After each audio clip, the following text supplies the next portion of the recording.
Good morning, lovely children. Hope you all are keeping well. Today, let's do the exercise of Lesson 3, The Selfish Giant from your supplementary reader book. Turn to page number 20. Take comprehension check. You can pause the video whenever required to match your writing speed. Now let's begin. Question 1. Why is the giant called selfish? Answer. The giant is called selfish because he prohibited the children from playing in his garden. He wanted to keep his garden reserved only for himself. He built a high wall all around it and put up a notice board in it stating that all trespassers will be prosecuted.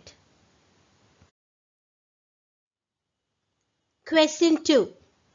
On one occasion, the children said, "How happy we are here." Later, they said, "How happy we were there." What are they referring to in both the cases? Answer. In the first case, the children expressed their happiness while playing in the giant's garden. They would go to play in the garden after returning from school and had a wonderful time playing around the garden. In the second instance, the children were referring to the giant's garden after the giant stopped them by building a high wall around the garden. They could no longer enter it. The children were referring to the giant's beautiful garden in both the cases. Question 3, Part 1. When spring came, it was still winter in the garden. What does winter stand for or indicate here? Answer. When spring came, it was still winter in the garden. In the story, winter denotes desolate and negative atmosphere, where the trees and the flowers never blossom. Winter is also used to indicate a gloomy and depressing environment, which brings in sadness and laziness. Question 3, Part 2. Winter has been presented like a story with its own characters and their activities. Describe the story in your own words. Answer. When spring came all over the country, the trees started to blossom and the birds started to sing, except the giant's garden, where winter had still prevailed. The birds did not sing, and the trees forgot to blossom, as the children did not come to play in the garden. One day, a beautiful flower blossomed from the grass, but when it saw the notice board, it felt sorry for the children and slipped back into the ground again. Seeing all this, winter was pleased, as there was snow and frost everywhere. Snow covered the entire garden with a huge white cloak, and frost painted all the trees in silver. They then invited the north wind, who was wrapped in furs, and he blew strongly across the garden.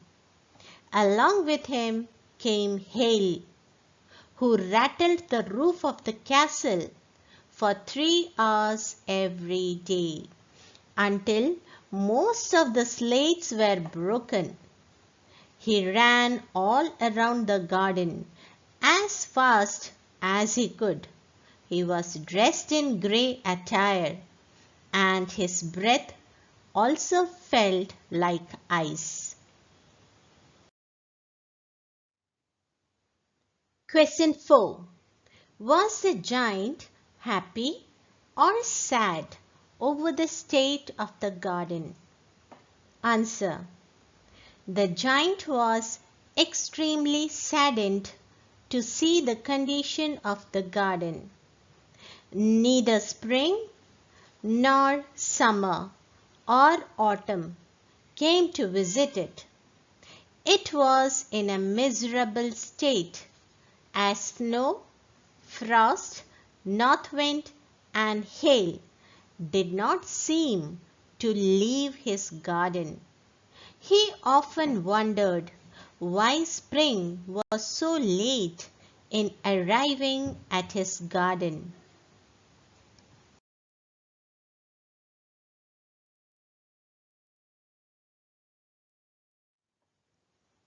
Question 5.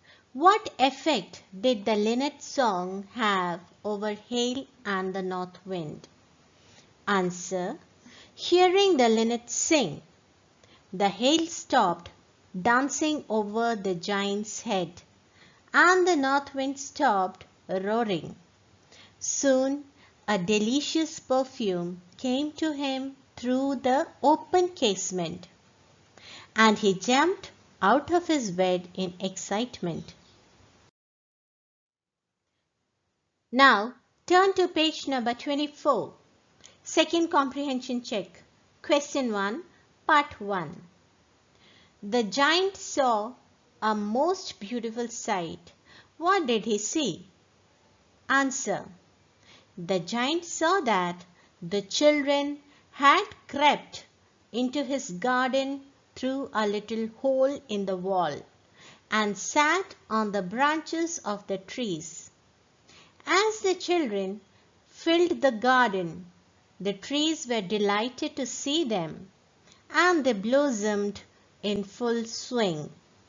The giant was mesmerized seeing this wonderful sight, as he saw the birds were also twittering around in joy, and the flowers bloomed in happiness. Question 1, part 2. What did he realize on seeing it? Answer. The giant realized soon enough that spring was late in visiting his garden because he did not allow the children to play in it. He realized that he himself was to blame for the year-round winter in his garden. He called himself selfish. Question 2. Why was it still winter in one corner of the garden? Answer. As the children played in the garden, the giant noticed that in one corner of it there was a tree that was still covered with snow and frost. The north wind blew strongly and was roaring over it. The giant came closer and noticed a small boy was standing in front of it, who was so tiny that he could not climb the branches of the tree. As the tree remained untouched by the child, winter still prevailed in that corner of the garden.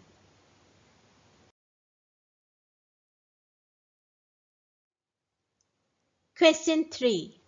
Describe the first meeting of the little boy and the giant. Answer. The giant met the little boy in front of the tree that was covered with snow and frost.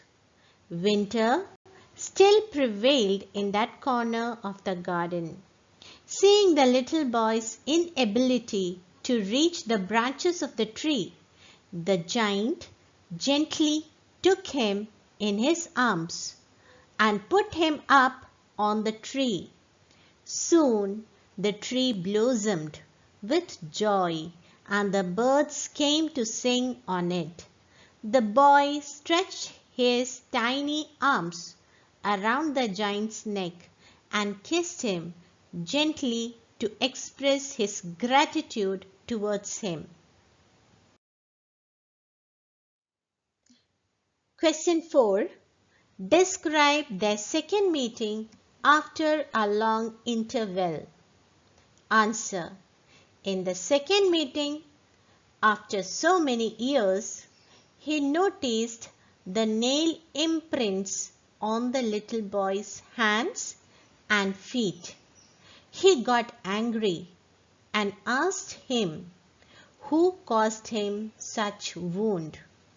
He said that he would avenge and slay the person who ever caused the little one so much pain and injury.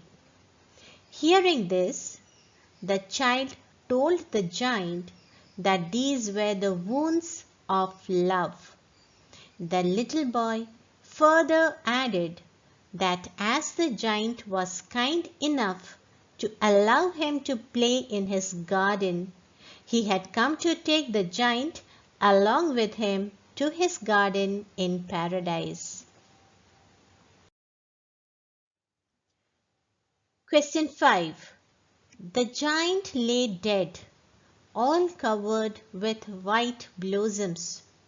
What does this sentence indicate about the once selfish giant? Answer. The giant lay dead, all covered with white blossoms. The sentence indicates that the giant was blessed by Lord Christ to live in paradise after his death. Christ forgave him as he was no longer selfish and cruel. The white blossoms indicated that the giant had a peaceful death.